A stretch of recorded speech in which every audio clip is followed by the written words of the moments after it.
हाल ही में छत्तीसगढ़ राज्य वक्फ बोर्ड ने राज्य की सभी मस्जिदों, दरगाहों और मदरसों में स्वतंत्रता दिवस पर तिरंगा फहराने का निर्देश दिया।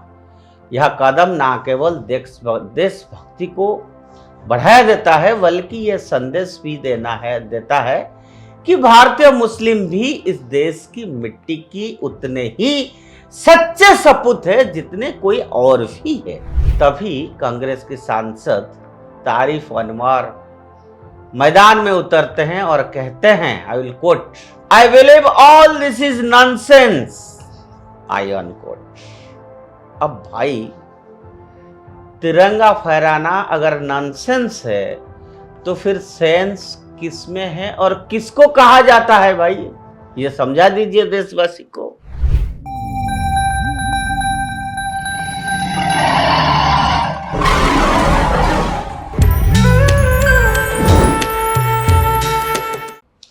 नमस्कार, उदय इंडिया डिजिटल में आप सबका बहुत बहुत स्वागत है और हम सबके लिए खुशी की बात है। आप सबको स्वतंत्रता दिवस की बहुत बहुत बधाई हो।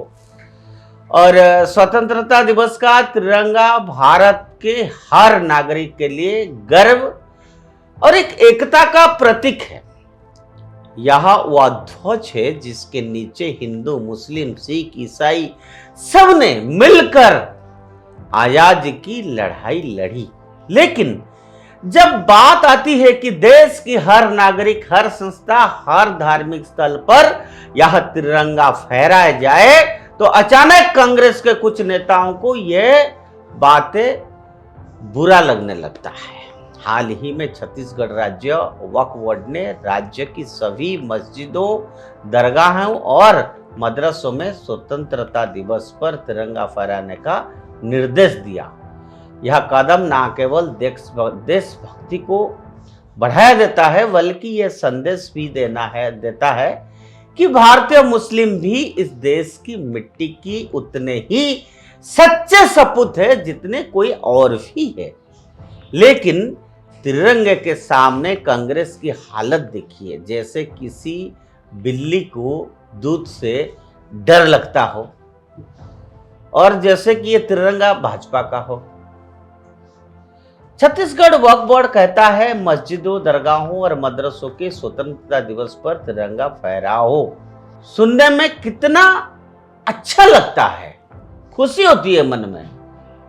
मुसलमान भाई भी बाकी देशवासियों के साथ आजादी का पर्व मनाए, देशभक्ति दिखाए, एकजुटता का एक संदेश भी जाता है। लेकिन तभी कांग्रेस के सांसद तारिफ अनवर मैदान में उतरते हैं और कहते हैं, I will quote, I believe all this is nonsense, I unquote.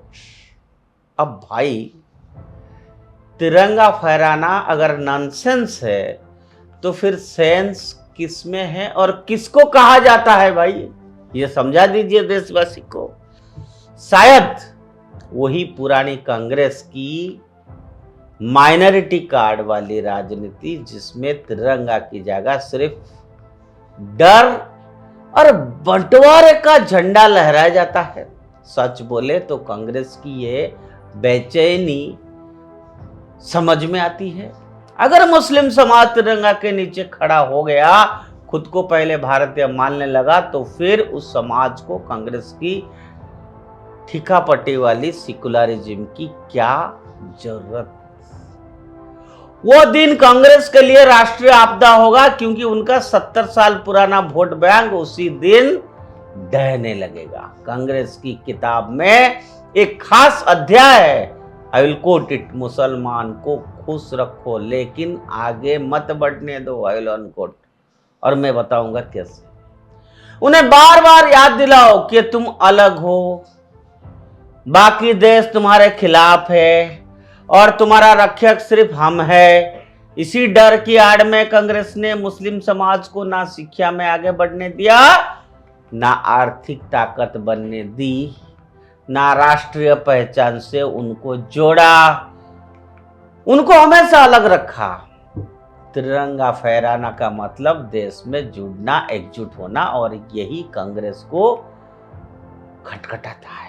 क्योंकि जैसे ही मुस्लिम समाज को एहसास हो गया कि वो बाकी देश से कोई अलग नहीं है, कि वो भी गर्व से कह सकता है मैं भारतीय हूं, तो फिर कांग्रेस का डर बेचने का जो बिजनेस बंद हो जाएगा। उनको कैसे डराएगा, कैसे कहेगा ये सब आपके खिलाफ है, आपके लिए सिर्फ हम है, आप अलग है।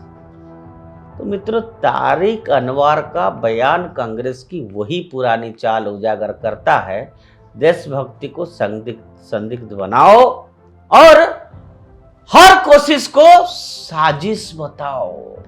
ये वही सोच है जिसने दशकों तक मुस्लिम समाज को वोट बैंक के तौर पर इस्तेमाल किया गया और बदले में उन्हें विकास, अवसर और राष्ट्र की मुख्य धारा से दूर रखा गया। इंटेंशनली उनको ये बात समझना पड़ेगा, कौन आपको यूज कर रहा है, कौन आपको मिस यूज कर रहा है। आज सवाल सिर्फ इतना ही है, क्या मुस्लिम समाज कांग्रेस के इस राजनीति पिंजरे से बाहर निकलकर खुले आसमान में तिरंगा लहराएगा, या फिर कांग्रेस की कहने पर देशभक्ति को बेवकूफी मानता रहेगा। तिरंगा तो पहले भी लहराया था, आगे भी लहराएगा। फर्क सिर्फ इतना होगा कि इस बार शायद वो कांग्रेस के दिल के साथ नहीं बल्कि उनकी नींद के साथ खेल जाएगा। आज के लिए इतना। उदय इंडिया से जुड़े रहिए और उदय इंडिया सब्सक्राइब करिए। भारत माता की जय।